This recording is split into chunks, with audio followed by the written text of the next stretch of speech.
We're talking about venues today and venues and all of this craziness with COVID. And what we're not going to talk about today is complaining and bitching about the past and about these crazy couples canceling and how we're not going to commiserate about the problems of the past, but we're going to look to the future. What we are going to talk about is what's happening in 2021, 2022, and beyond. We're going to talk about the changes that we're going to see and things that venues are going to have to do going forward, how we can adapt to those changes. And if you stick around to the end, we've got some really cool resources for you that we're going to share. And I'm Mark Macintosh with Team Wedding, and I'm going to turn things over now to Renee Roberts with Team Wedding, and she's going to talk about our very special guest today. Okay, well, we have Mr. Tommy Waters from Renaissance in Richmond, Virginia, which is called Central Virginia. And he has one of the biggest wedding venues in that area. And we love having Tommy around us because he's always a lot of fun. He knows his venues in and out. And so what we are going to do, he does some consulting. So if you need some help, we'll have his contact information for you to hit him up. But we're going to talk about the future of weddings in this new world, we'll call it, this new current pandemic, post-pandemic, That's fair. whatever it is. And we're going to talk about that and where we go from here. We are not lamenting. We're moving forward and we're positive. So, Tommy, how's it going in Richmond, Virginia? I think it's going in Richmond, Virginia, kind of like it's probably going everywhere right now. There's still so many question marks over what we can expect since we don't have a precedent set for what is happening in regards to the pandemic. I think, though, we're setting the stage to not only learn a lot from what's going on, but prepare for the future if anything like this happens again. I know we are. So I would assume that a lot of venues out there are kind of putting their disaster plans together, not only for any kind of force majeure that might happen in regards to your contractual obligations with your clients, but just what do you do when people call and have questions about masks or social distancing? We have to have that information ready. And I think the Renaissance is doing a really good job. So I would assume that other venues that are kind of like us would have that information too. Now, I think you have... you've got a big venue, which opens up some possibilities for you that a smaller venue does not. However, you have, what is your capacity? You can do 250 seated, not now, but you used to be able to. And now you can do less, but when you do less, obviously you make less. Yeah, that's very true. I mean, the law of the physics with the numbers is alive and well in the pandemic right now. But yeah, our fire code for our entire facility, like if somebody was to come in for a corporate event and like do a cocktail party for their business around the holidays, we could do 700. That's our fire code. But realistically, in the big ballroom that we have, because we're made up of 3 big rooms, but realistically in the ballroom that we have, if you're doing a wedding ceremony or reception with dinner and dancing, we need to keep it at normally between like 200 and 250 comfortably, so we can still provide a large dance floor. Our ballroom is all hardwood. So when we think about a dance floor, luckily enough, we can kind of design that without having to worry about carpet or parquet or anything like that. But yeah, right now we're half of that. So yeah, but I'd like to point out too that a lot of our guest numbers are thankfully lowering. Now, I'd hate to say that some of our clients are seeing lower guest counts, and I don't want to clap around that too much, but luckily that's what we're seeing, lower guest lists working a little bit better in the ballroom that we have. I have not once so far, knock on wood, had to tell somebody that our ballroom isn't big enough for them during phase 3 in Virginia. And I'm not sure how the other states might handle it. I think it's all pretty similar in regards to the phases. But in phase 3 right now, we can do 50%. And even though legally I could say 50% of our fire code, realistically, I don't want to put anybody into a situation where I'd have to sit some of their guests in the ballroom and some of their guests into another room, especially where like introductions and dancing are concerned. So you're saying that the weddings that are coming to you are smaller than they usually are. Now, is that a budgetary thing, or is it just people are facing the reality that not as many people are going to come to their weddings?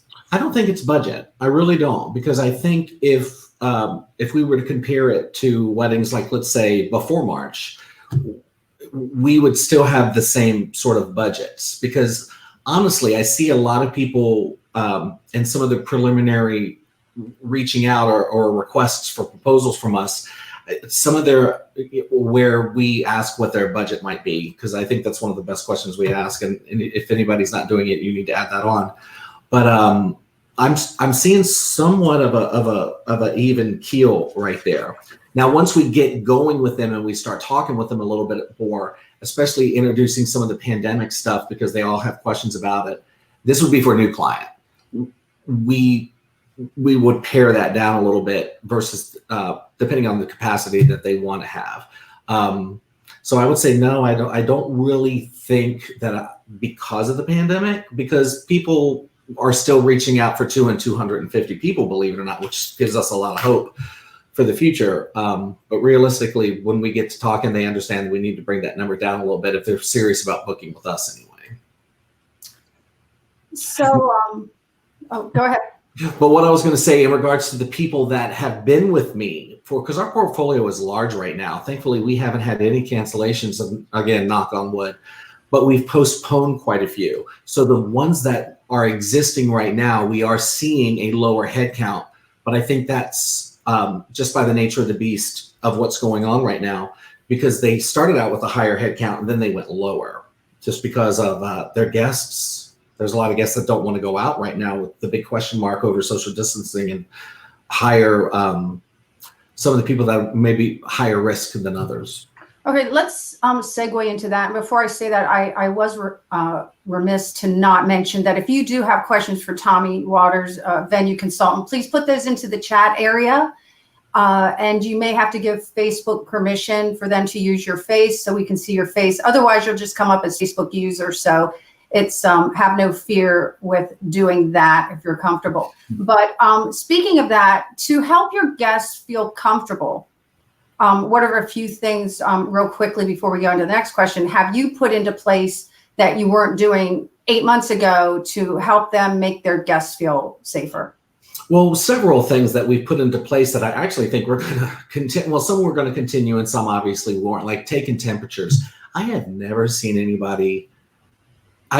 group of people be more comfortable around people they don't know just by the sheer act of taking their temperature as they walk in the door. So one of the things that I think we're going to look forward to in 2021 and possibly even 2022, I hope not, but possibly, is still taking some precautions to make sure that the guests feel comfortable when coming into your venue. Now, when I say take temperature, I wish I had brought it with me today. It's not sticking a thermometer in your mouth. It's one of the ones that are digital that reads on your forehead that takes like seconds to do. So we've also set up hand sanitizing stations that's coming in, and it's a very clear-cut directions. We make it really fun. It's branded. We have some posters where, while you're hand sanitizing, we will take your temperature. And it's a big display on this thermometer that we have. So far, with all of the events that we've got going on, we've never had to question anybody about the integrity of their temperature, but it really does a really good job of making people feel more comfortable. Do you have anything as far as a mask requirement? Oh, yeah. In phase 3 in Central Virginia right now, especially in the city of Richmond, it does mandate that you have to wear masks everywhere you go in our facility, except while you're sitting down eating. And we actually hired a marshal, which I'm not sure if it's something that a lot of other places are doing, but we thought long and hard about trying to remind people, especially if, some drinking may be going on, which is kind of normal at a wedding reception, that some of their guard may be down a little bit. So one of the normal things that we're doing right now is getting with the entertainment, whether it's a band or a DJ beforehand, to let them know that periodically during the event, you may just want to fun and friendly announce it again. But our marshal goes around and all she does is just remind people in a very, very friendly way. If you don't have a mask, we have one for you. While you're not at your table, you may want to be wearing it. It's for the protection of everybody. And we thought long and hard about the right person for this job. So she's cute as a button, and she really does a good job. And we've had quite a few people say that they thought that was a genius idea. It wasn't I'm not going to take credit for it. It wasn't my idea. But I think as a team, we're making that work by pulling in the vendors and hiring other people to just remind people about it. So not only are you buying by the gallon load, the hand sanitizer, you bought a big masks. Well, we went a little bit above that. I don't want to and I'm not putting anybody down if they do it this way, but I don't want to just have a table with a bottle of hand sanitizer on it, So we bought some pretty official looking Purell stations. I'm not sure if I can name brand here, but if not, just blank that out, I guess, on the recording later. Sorry. But yeah, they're pretty fancy stands that we have. So they take up less room as well. And that helps with the traffic flow of guests coming into our facility. And when we start thinking about the aspect of the visualness of it, I wanted it to look nice. I didn't want it to look like just like you're going to any other store and there's this ugly half-empty bottle of unnamed hand sanitizer. So we've actually put a lot of thought into that as well. Mm-hmm. So if we hadn't thought about it, I would have snapped a quick picture and see if we can incorporate that in, because what we've done is pretty unique, and again, we're getting some really good reviews on it after the event. So well, I'm sure they can email you and put your information down here. Again, they can email you, and I'm sure you can snap them a picture and share it with your comrades out there, the other venue owners and managers that are watching. Let's change gears here a little bit. Looking forward, are you finding that brides, grooms, couples are more hesitant to book right now and commit to dates? Yeah, I think it's just the unknown though, because what we're all experiencing in the industry right now is that tiptoe back into what we would call a normal sort of event. Because when the pandemic first started, nobody even wanted to leave the house. And then, I'm not going to go through a lot of the stages that I've noticed, but we're in a portion now where people are feeling a little bit safer to go out and start doing some of the things, of course, with the changes that have been mandated by whatever area you're in, masks, hand sanitizing stations, paying a lot of attention to social distancing, stuff like that. And since we've incorporated that in here, we use that now as an icebreaker of sorts, I guess, because if they don't bring up the pandemic, I'm going to bring it up, especially for some of the people that may have lost their facility that come to us looking for something last minute. And I'm very happy to help them if that's the case. We do have a question here from Patricia Booth. It's pretty long here. Our venue is a property use only type of venue where the clients provide their own vendors. We do have a caretaker on property for emergencies, and the clients must hire security. It's a barn setting with a reception inside and a chapel across the lawn. We are not an all-inclusive venue with a staff at the event. My question is, moving forward, should we accept that we, as the venue, need to have someone doing temperatures, ensuring masks are worn, etc., or is that the responsibility and it cut off? Apparently, StreamYard has a max on the amount of things here. I would assume that she was going to say, is that the responsibility of one of the vendors, maybe the catering or whatnot? Maybe the bride and groom? Yeah, who knows? Okay, I'm looking at it on the Facebook stream, so I can finish the question. Okay. My question is, moving forward, should we expect that we, as the venue, need to have something, someone doing temperatures, ensuring mask wearing, et cetera, or is that the responsibility of the clients? How do you handle guests / clients at the event for enforcing if someone does not comply? I would say that there's a lot of opportunity there with who could potentially be in charge of taking the temperature. If it's a facility that is that kind of enforces all vendors have to come in to help the client, like all the caterers and whatnot, I would question the caterer. Maybe the caterer would be able to fill that job if the facility either couldn't or didn't want to, put that in their package or what they're responsible for. And I'm not really sure that anybody would be responsible for not doing it if the mandates in their specific area didn't call for that type of thing. Like, I know in our area, the mandates are for social distancing, mask, hand sanitizing stations. But you know what? There's still a question mark over whether the temperatures is something that needs to be taken. We do it regardless because we have noticed that guests feel a little bit more comfortable as a whole unit if we do it. But I would suggest, if you want to make sure that that gets done, only because I'm extending that courtesy to the client, because my passion is to make sure everybody has a great time.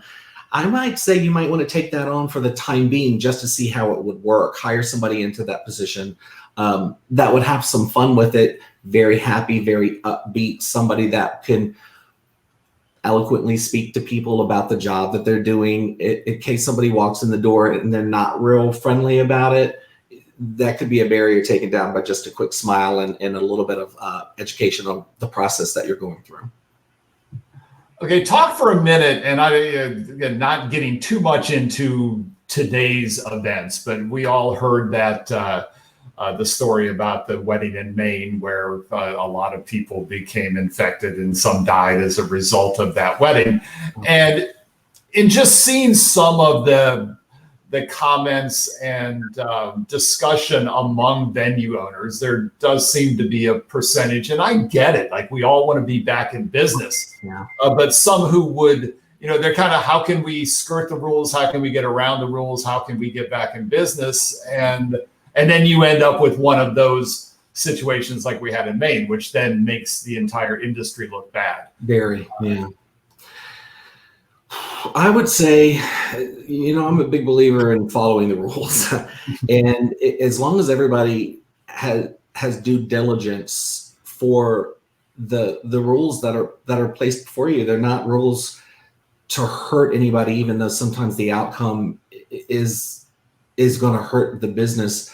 If you want to continue business but not have to partake of the bad news later by not following the rules, I would say just simply do what you can to follow all the rules that are laid out for you, because obviously they're working for all the places where guests go in and don't contract COVID.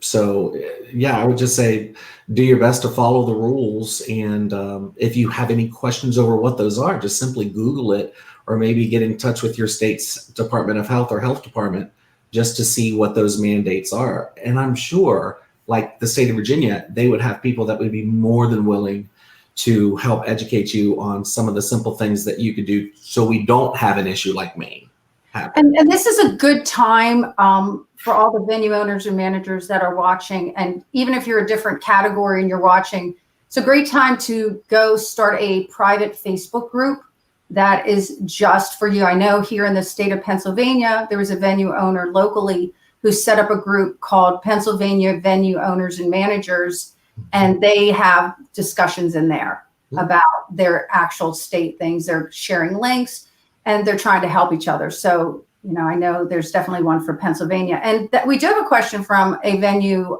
owner in Philadelphia. Wonderful. That went up right now. I'm a venue owner in Philadelphia, and we have tight restrictions on social gatherings like dancing and standing, socializing during events. Are your restrictions similar? And if so, how are you handling issues such as these? Oh yeah, very, very similar. And I would happenstance to say that they're going to be similar all over the country, if not all over the world right now.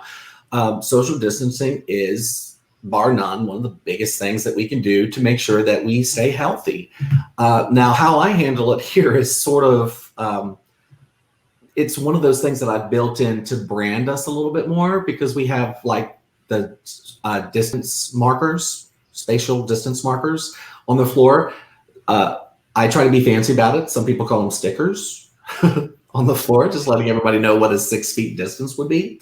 I have those all over the place, but they brand me now, and they have our logo and our website information on it. Now, some of them are at different sizes. So in our like foyer area where people might mill around for a cocktail hour, they're a little bit bigger.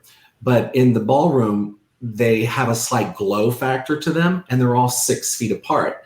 That works in conjunction with whatever update like a DJ may give if you go later into the evening, and again, you have a little drinking going on and people are starting to be relaxed a little bit more.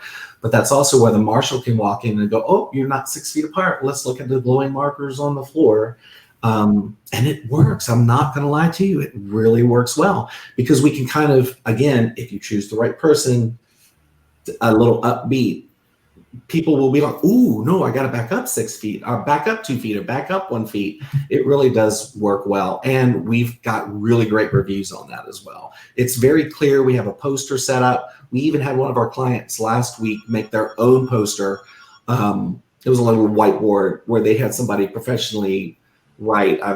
My writing looks like a doctor's prescription pad, but they had somebody clearly write the green dot effect. And I was like, okay, I never really thought of naming it before, but now I'm thinking about naming it and trying to rotate that in so everybody's a little bit more knowledgeable about it. But so, no, yeah. What's the green dot effect? That's what they called it. It's just facial markers on the dance floor area. Every 6 feet, letting them know that is 6 feet. And of course, I'm not going to stop a husband and wife from dancing together. We're not going to tackle somebody on the dance floor. But if you have somebody just periodically reminding these people of what the social distancing is, but visually showing them what it is while they're wearing their masks. I've seen so many pictures and professional photography and videos of our facility where people are doing the right thing because we're reminding them to do it. Now, this marshal that you've added, this is something that's going to be at every event? Yeah. Okay. And then this was added into your costs? Yeah. And there is no line item on any of our contracts for this right now. But I lovingly refer to this item as one of the things that I have to do for the passion that I have and our whole team has of making sure everybody does the right thing and stays healthy, but has a great time. We've been given the opportunity to help clients potentially throw one of the biggest parties of their life, one of the most important events of their life. And if I'm going to incorporate somebody into it, it's worth it. It's worth it to me right now. Now, moving forward, we have a plan in place to incorporate the cost, but for all of the existing clients, I'll eat that cost happily. Okay, let's shift gears a little bit. And what I'd like you to talk about is how are you finding your clients, specifically your marketing efforts? I know Tommy and I go way back because we produce wedding expos in his fine town of Richmond, and he's been a participant in them. Well, those things are not happening. Yeah, those 20 years. Since those events are not happening now, that form of marketing has dried up. What are you doing how has your marketing changed? And more specifically, how are you finding these clients that you're now selling to and booking and giving tours to? Well, word of mouth is still real big here. We're a very unique venue, so I'm never gonna, talk bad about the word of mouth here or share anything other than that. It's a wonderful thing. So I really push reviews from our clients. Now, one of the grand things about the reviews is I don't have to really do a lot of pushing for our clients because we really, really make a big, big effort to have a lasting impression on everybody that walks through our door. From the very beginning, which is when they don't know who any of us are, or they have never even been to our facility before. So again, word of mouth, real big. Now, if it's not word of mouth, we do market through, the usual change, Wedding Wire, The Knot. Can I say stuff like that again? Oh, yeah. Yeah. Wedding Wire, The Knot, Event Active. There's a lot of ways to get your word out there right now. Social media is key. We have a very popular YouTube channel. We have a very popular following on our Instagram. We have contests for any of the people that follow us. And it's something as simple as a Starbucks gift card, which are mind-bogglingly popular, right? Let me say that again, mind-bogglingly popular right now. I still messed it up, but you get the drift. But yeah, people will fall all over themselves, and it's a fun thing. I mean, I would give a question or an answer to get some of those, but no, we're kind of remolding the marketing process. But now I will chance to say too that since wedding shows don't exist, it's forcing the couples to think outside of the box on finding places too. So we are seeing an increase in some of the proposal requests that we receive from all of the channels that we operate with right now. So where I might have normally gotten 10 or 15 a day, I might be seeing 20 to 25 a day. But we're pulling out all the punches with anything that we're doing in regards to reaching back out to them. Just to get them in the door, because Mark, I know you're a big instigator of if you get them in the door and you tour them, can you sell them? And you know how that works after that. So we do whatever we can to just get them in the door, because we know they're going to love it once they see it. Now, if it's their cup of tea, is it going to fit into their vision? Is it something that aesthetically is, because we're Victorian themed here, really rich history and positive history here.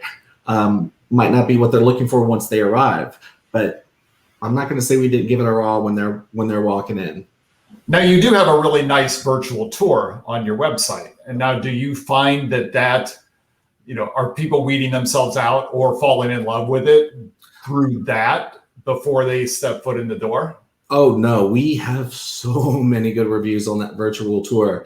Again, one of the larger wedding.coms helped us put that together. And we were I think we were the first venue on if not the first, because I think it's safe to say we were the first, if not one of the first larger venues to have somebody do that really unique virtual tour. And again, if anybody goes to our website, and I know you have it scrolling there, there's a little pop-up window during the pandemic to make it really easy to go to that virtual tour. Toward the bottom of that pop-up window, it just says click here, and it takes you right there. And how should I say this? It works really well for Zoom meetings as well. There's a lot of people that are really handy with Zoom these days, believe it or not. I know, shocker. But we can hook somebody else for a tour to get them interested. And the virtual tour is so well done that I think it really entices people to come in, to the point we have 100%, almost, I would say, maybe to be fair, 99% turnover rate of people who do a Zoom virtual tour with me will set a live tour to come in. Awesome. No, it's a wonderful thing to have during the pandemic. Are they bringing as many people with them to the tour, the decision makers, as they always did? Or that's a great question, because we have so many people asking, how many people can I bring? And that's a new question. I might have gotten that question 1 out of every 20 tours that I would set up. That's a pretty common question right now. But I'm going to say I'm not seeing a big difference. We still do a lot of tours with just the couple, maybe their parents. But I just did a tour this last Friday where it was the couple, her parents, their brother, the bride's brother, and a couple of more people. So yeah, the more the merrier. And I tend to relax on my reminding of social distancing. And if they're a family unit, they know if they're comfortable together, but I still require them to wear their mask, of course, if anybody had that question. Yeah, mask during tours, hand sanitizing, temperatures. Yeah, we do it all.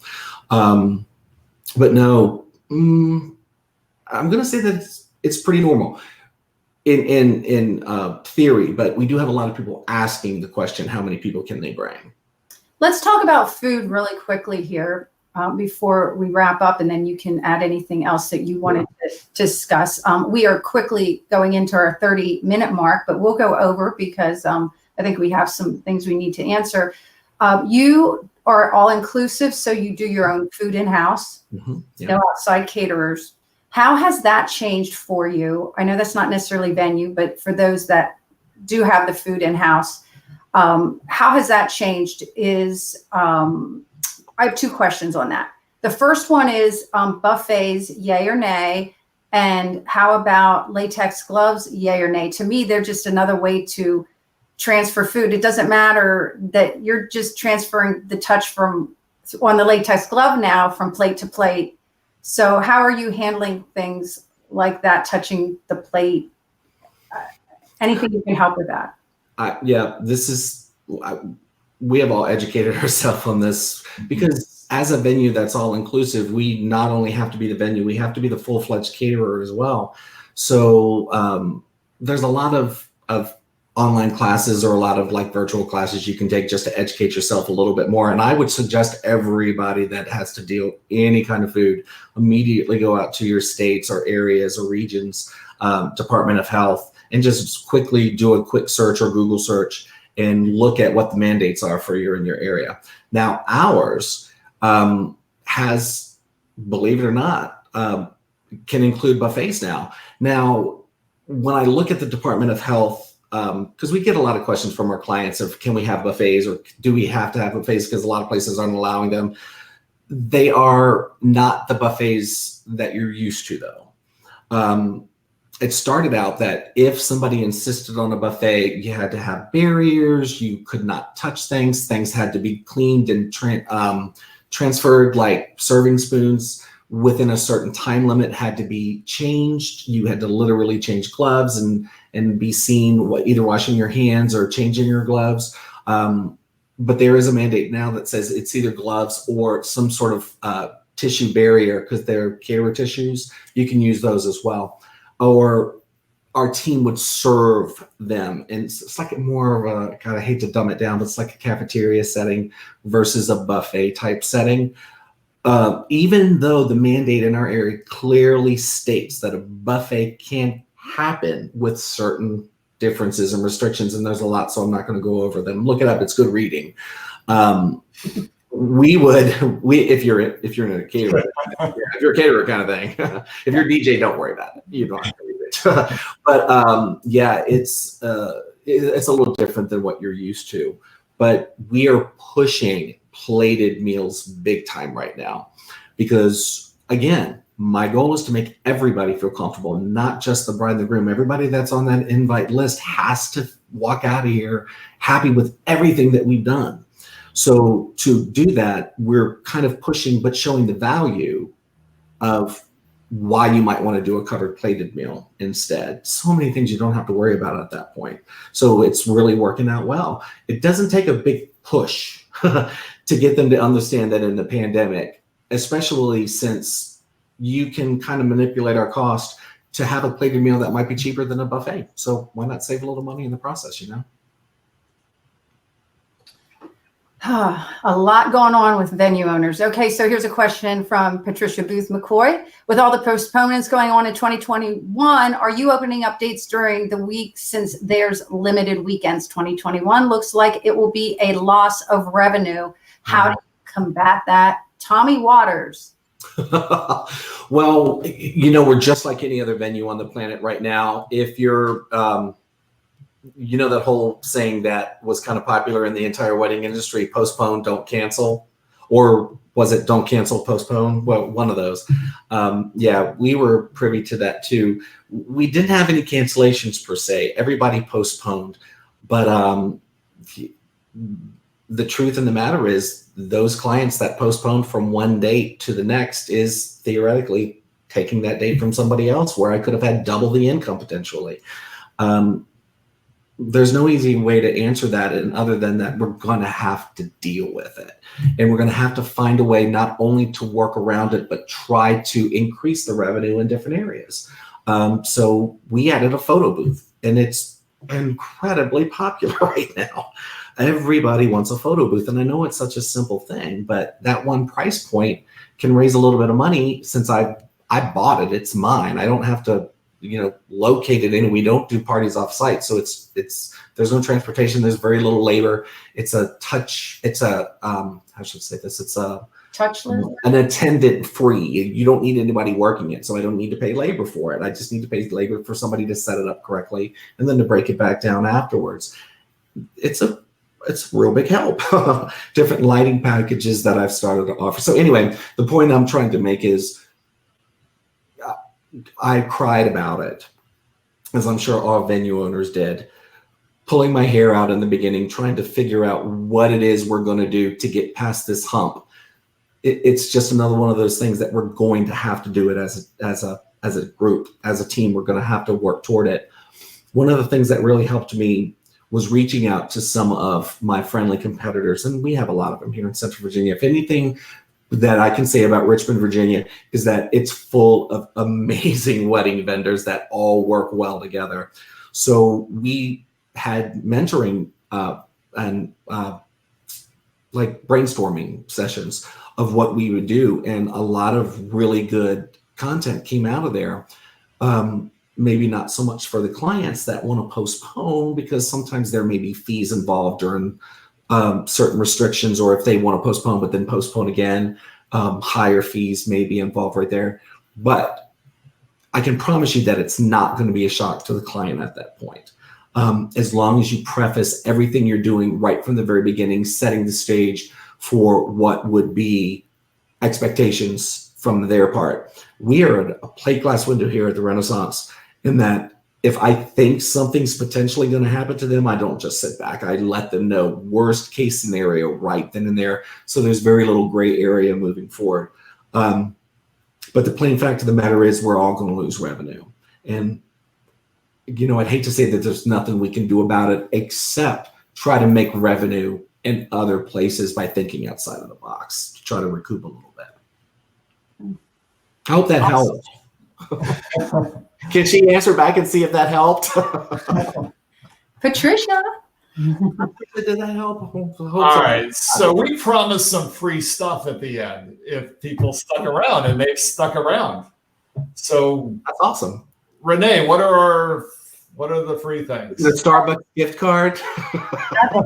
You, Tommy.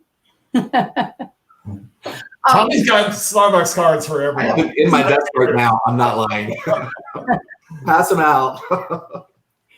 Well, we do have, if you want to stay on top of the news, you might have more time, but you really don't at the end of the day. WeddingProNews.com has free subscriptions right now. If you are trying to keep abreast of things that Tommy are talking about, finding out what's going on weddings around the country, around the world, go to WeddingProNews.com, and on the right side, you can sign up for free news showing up in your inbox daily, or at the end of every week.